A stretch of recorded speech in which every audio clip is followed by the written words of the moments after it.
Gas prices in San Diego are dropping. We are today in Pacific Beach at the Arco station, where we can see that the price goes as low as $2.79. But there is another gas station in Santa Road where the price goes as low as $2.45. After so many years of teaching, faculty members are ready to take the next step into retirement. Todas las fotografías de la subasta han sido donados por miembros de la universidad y el 100% de la venta irá para los estudiantes.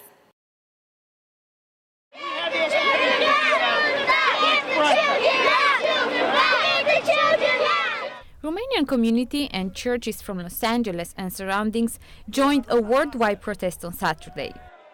Hundreds of people gathered today at the Federal Building in LA to protest the Barnevernet system of Norway and to ask to reunite the Bodnariu family. Norway's Child Services removed the children from the family without their knowledge, blaming them of Christian indoctrination. The youngest one was only 3 months old. We protested is because they are the most aggressive child protective services in the world in terms of removing children from their families. Those who came to the protest identifies with the family. We are here because, God forbid, that start happening to us here in America. I would want the same outcome for my family. I just feel pure sorrow that these kids just don't get to grow up with their families, that they just don't get to come home every day and see their mother. Pastor Lazargog asked the Norway government to stop stealing children and return them back to their families. Nu mai furați copii. Stop stealing children. Lăsați copiii la familie. Leave the children with their families. Pentru că cei ce știu să iubească copiii sunt părinții care i-au născut. Because the people who know how to love their children are their parents. We came here because we care. We feel the unbearable pain of children and their parents. Their pain is our pain, and we want them to know that they are not alone. They are not alone. Let the Bodnariu children go free. Let the Bodnariu children go free. Christians won't stop until the children are returned to their families and the Barnevernet system is reformed. For the Report program, I'm Roxana Paul.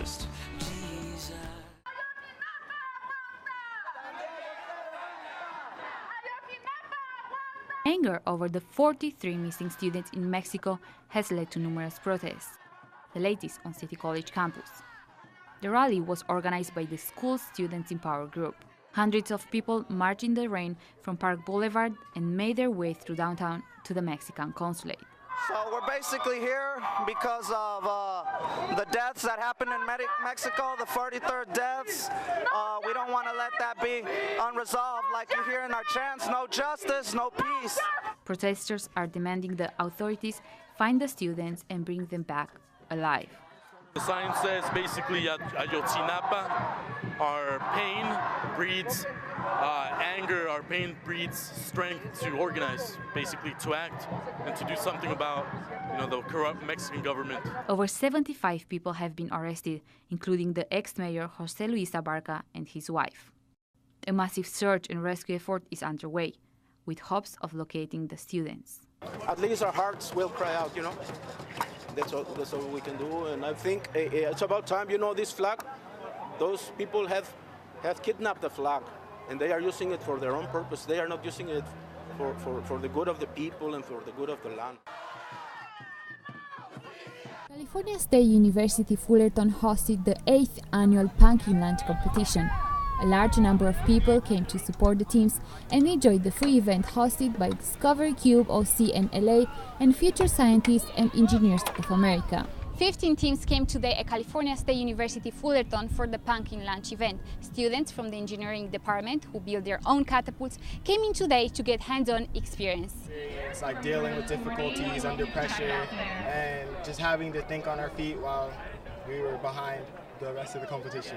The competition was open for everyone. Everything from middle school, high schools, colleges. We even had a high school team come from as far away as Hollywood to participate today. Trevor O'Neill, who represents Medieval Mayhem, came first as a spectator. It was just really cool. It was hilarious. And so we decided to enter the next year and spent a good part of a month building my trebuchet on the back patio, and we won our first time out. The goal of this event is to show the practical application of what kids are learning in school, but in a funny way. Everybody who comes here today gets to experience engineering at a whole new level. It's not very often you have pumpkins flying through the air, so it's a really great interest spot for kids to see that, engineering can be fun. A fun adventure that will take place again next year. Reporting for the Daily Titan, I'm Roxana Paul. A 21-year-old man is now facing charges after allegedly driving his car on the wrong side of the road while drunk. The State Department and Japanese authorities are investigating death threats against U.S. Ambassador Caroline Kennedy. We start tonight with the former rap mogul Suge Knight, who is facing a trial for a deadly hit-and-run confrontation that happened in January. Desgraciadamente, Ecuador está pasando por una mala época, y esto porque el país ha vuelto a ser sacudido por un nuevo terremoto de 6.2 grados en la escala Richter este miércoles. La ayuda será gratuita y proveerá a personas asistencia legal, representación y asistencia para la emisión de documentos como el pasaporte.